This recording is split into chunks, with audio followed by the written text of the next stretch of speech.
Saludos cordiales a todos, bienvenidos al podcast La Pobreza en Ecuador y en América Latina. En esta ocasión nos encontramos reunidos el grupo número 12 de la asignatura de Demografía de la carrera de Trabajo Social en Línea, Universidad Estatal de Milán. Asignatura correspondiente al magíster Víctor Manuel Viteri, en donde hablaremos de la pobreza y los diversos factores que influyen en la misma.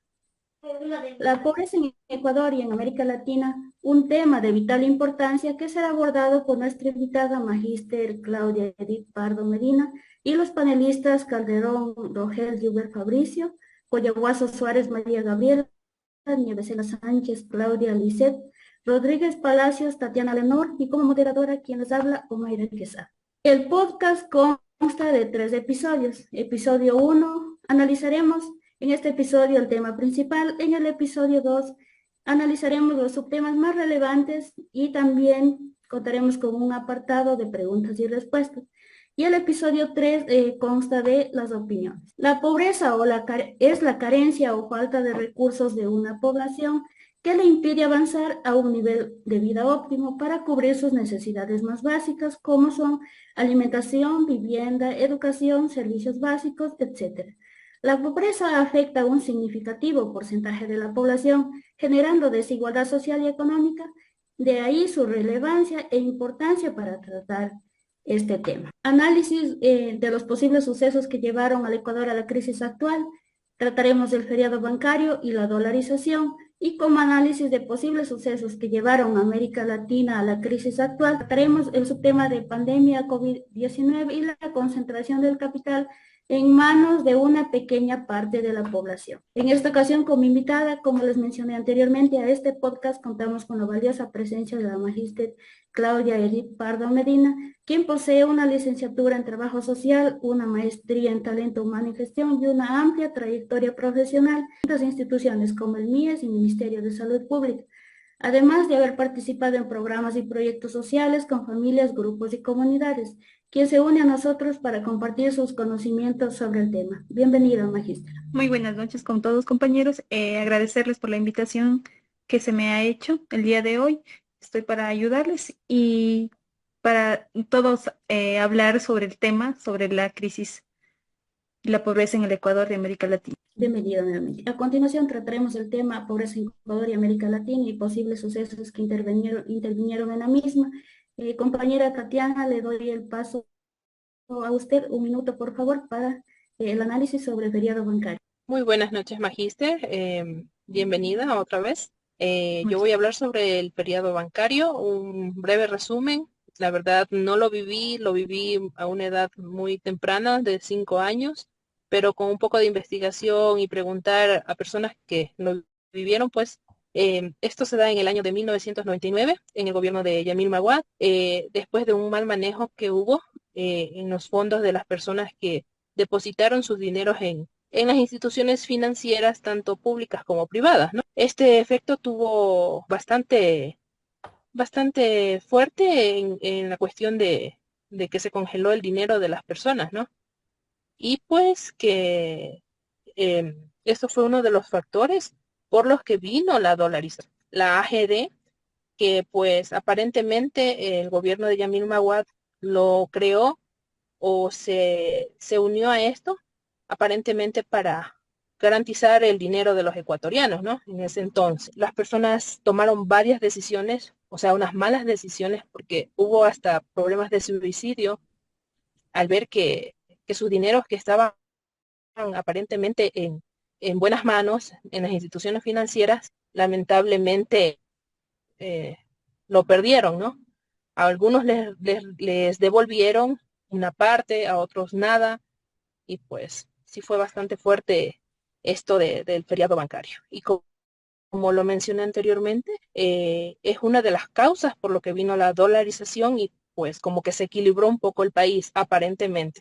No sé usted qué, qué piensa sobre esto, pues, pero mi primera pregunta sería esta. Con su criterio, ¿cuáles son las principales causas de la pobreza en el Ecuador y América Latina? Bueno, vamos a hablar sobre las principales causas. Serían, en mi opinión, sería la desigualdad económica, ya por la distribución desigual de la riqueza y los recursos que hay en la región. Esto provoca que un gran porcentaje de la población no tenga acceso a oportunidades económicas, que no sean iguales las oportunidades en todas las familias, lo que genera de cierta manera es que la pobreza se, se centre en un solo lado de la población. También la falta de educación de las familias, considerando que la educación es un factor muy clave para esto de ir eliminando lo que es la pobreza para el desarrollo de las naciones y viéndolo también está afectando de manera considerable en muchos países de América. Y en los últimos tiempos también debido al poco cumplimiento de las políticas sociales, lo igual genera un acceso de cierta manera limitado. Tampoco no hay una educación de calidad en donde las personas puedan desarrollar las habilidades necesarias para obtener un empleo bien remunerado y a su vez también aportar con emprendimientos, pero siempre partiendo desde la educación, teniendo de una educación de calidad. Intervención de la compañera María Coyahuaso en dolarización. Buenas noches, Magíster Claudia Pardo. Bienvenida a este podcast. Bien, como mencionó la compañera Omaira, también está lo que es la dolarización, el cual es un proceso en donde un país adopta el dólar estadounidense como su moneda oficial, eliminando así la moneda local que se encuentra. En Ecuador, este cambio, como sabemos, se implementó en el año 2000 debido a una fuerte crisis económica y una hiperinflación que desestabilizó al país. También la dolarización buscaba reducir la inflación, estabilizar la economía y restaurar la confianza en el sistema financiero. Esto ha tenido tanto ventajas como desventajas. Entre las ventajas se destaca la estabilidad de precios, el control de la inflación y el acceso a créditos internacionales. Sin embargo, la dolarización también implica limitaciones, en donde el país pierde autonomía y política monetaria, ya que no puede emitir su propia moneda ni controlar la tasa de interés. Además, también depende de la entrada de dólares para poder mantener la economía en funcionamiento. Gracias, compañera. Continuamos con Claudia. Pandemia COVID-19. Compañera Claudia Nievesela, un minuto. Buenas noches, Máster. Buenas noches, compañeros. Bueno, yo les voy a hablar acerca de lo que es la pandemia, pues, del COVID-19. Vemos que esto tuvo un impacto devastador en la pobreza en América Latina, incrementando el número de personas en situación de pobreza extrema del 12,5% a lo que es el 13,8% en un solo año. La crisis sanitaria revirtió lo que son muchos de los avances logrados en la última década, dejando a lo que son 22 millones de personas en condiciones de vulnerabilidad económica. Desde un punto de vista económico, podemos observar que el COVID-19 tuvo un impacto negativo en los distintos países en donde se propagó esta pandemia. Hubo lo que es una clara recesión en el año 2020 que marcó totalmente un antes y un después. Cayeron grandes potencias a nivel mundial, como lo son China y respectivamente lo que son los países asiáticos. En síntesis, podemos pues aquí mencionar que la pandemia COVID-19 afectó lo que es grandemente a la economía mundial, no solamente unos cuantos países, sino a nivel mundial. Esta Ajá. crisis nos incentiva a a revisar cómo está nuestra economía, productividad, a fin de proponer o modificar mejoras para el bienestar de lo que es cada país. Compañero Yuber, por favor, continuamos. Un Mu- minuto, compañero Yuber, tiene el Muchas micrófono gracias, abierto. compañera.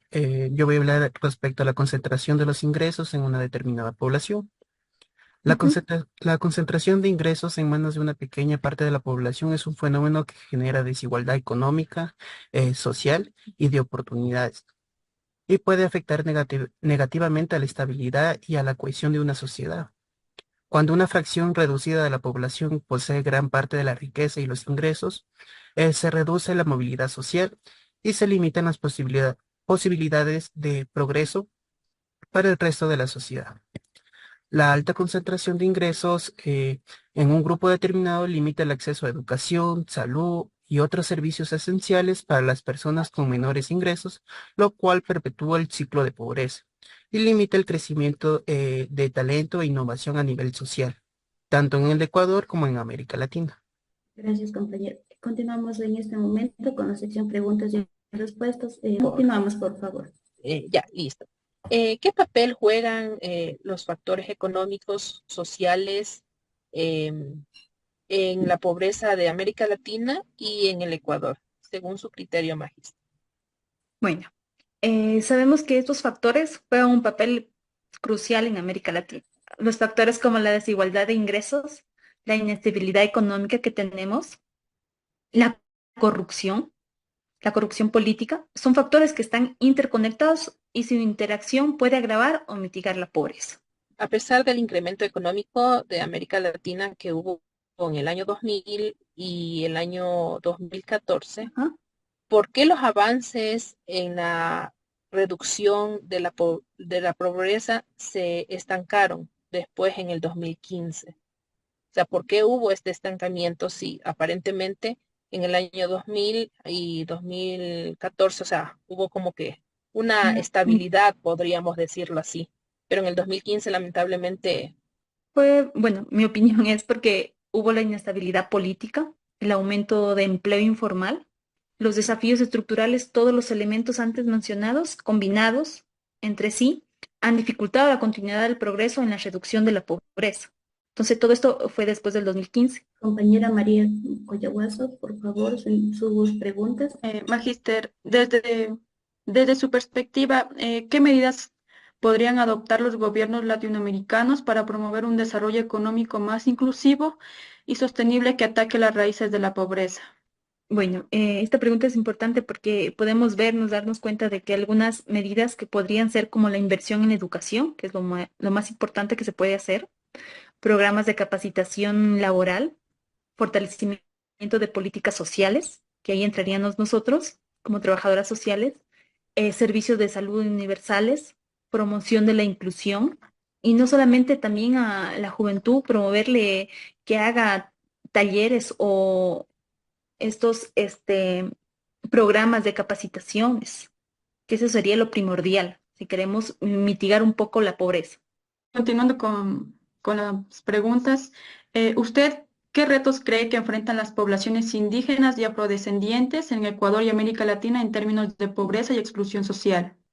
Bueno, la población indígena y afrodescendientes, como saben, lo primordial que enfrentan es la discriminación, el racismo, violencia estructural, explotación de los recursos naturales de ellos mismos, de su población, de su sector. También las barreras lingüísticas, porque como sabemos, ellos tienen su lengua y por eso es que ellos tienen este reto de enfrentarse al momento de que salen de su zona de confort, se diría. Entonces, esas serían unas de los retos más importantes que tendrían. Para abordar todos estos retos se requiere un enfoque integral que incluya políticas públicas específicas para estos sectores y sobre todo la voluntad política para poder cumplir con las mismas. Como última pregunta, según su criterio, ¿usted cómo cree que ha cambiado la vida de las personas desde la dolarización? ¿Diría usted que fue más una solución o un problema a largo plazo? Bueno, la dolarización se dio un poco, de cierta manera, para controlar la inflación, ¿no es cierto? Que afectaba en el país en el 2000 más o menos. También permitió una mayor estabilidad en los precios de los productos de la primera necesidad. Claro, tampoco nos vamos a olvidar que hubo muchas personas que perdieron mucho dinero porque de los sucres cambiarse a dólares, prácticamente ellos se quedaron con mínimo de dinero. De esta manera también tuvo un buen impacto en la estabilidad financiera, fue una solución necesaria en esos momentos. Sin embargo, sus efectos han sido mixtos. No podemos decir que han sido en total todo bien, sino que a largo plazo, así como se ha proporcionado estabilidad, también se ha creado nuevas dependencias en sus desventajas. Podemos mencionar la pérdida de la soberanía de la moneda de aquí de Ecuador y la vulnerabilidad ante las... Y continúa con la intervención la compañera Claudia Nieves. Sí, mi pregunta sería la siguiente. ¿Qué relación existe en lo que es entre la pobreza y la violencia en el país y en América Latina? Bueno, si hablamos de pobreza, la pobreza no solamente es una condición económica, también está relacionada con otros factores sociales y culturales, políticos. Cuando éstas se ven afectadas de cierta manera, el individuo puede sentir que tiene alternativas viables, por lo que puede llevar a un comportamientos violentos. Entonces, la pobreza y la violencia unidas es lo peor que puede pasar, porque ustedes saben, una familia que tiene escasez de dinero, y no puede salir de adelante, ¿qué va a haber? va a haber violencia. Desde su punto de vista como profesional, ¿qué papel juegan las organizaciones internacionales en lo que es la lucha contra la pobreza y en América Latina? Bueno, estas organizaciones son claves en la lucha contra la pobreza en nuestro país también, ya que su labor no solamente se centra en proporcionar recursos financieros, sino también a fortalecer las capacidades locales, promover los derechos humanos e impulsar una cooperación coordinada entre los diferentes actores. Estimada Magíster, sabemos que la educación es la clave de la lucha contra la pobreza, pero ¿qué estrategias se podrían implementar en Ecuador y América Latina para mejorar la calidad educativa y reducir la deserción escolar? La educación requiere un enfoque integral, ¿no es cierto?, que aborde tanto la calidad educativa como las condiciones sociales. Podemos mencionar las siguientes. Por ejemplo, la formación continua y actualizada, atención integral a los estudiantes y a sus familias, no solamente al estudiante, como le digo, es muy importante que las familias también tengan esta atención. Programas de apoyo psicosocial en atención a necesidades emocionales, porque sabemos si un estudiante tiene problemas emocionales, ¿cómo se concentra para tener una educación? Una educación técnica y vocacional, educación que les guste a ellos, que sigan sus carreras, que a ellos les guste, que puedan elegir qué estudiar. Y para terminar la rueda de preguntas, ¿usted cómo y de qué manera cree que los jóvenes podrían involucrarse en la lucha contra la pobreza?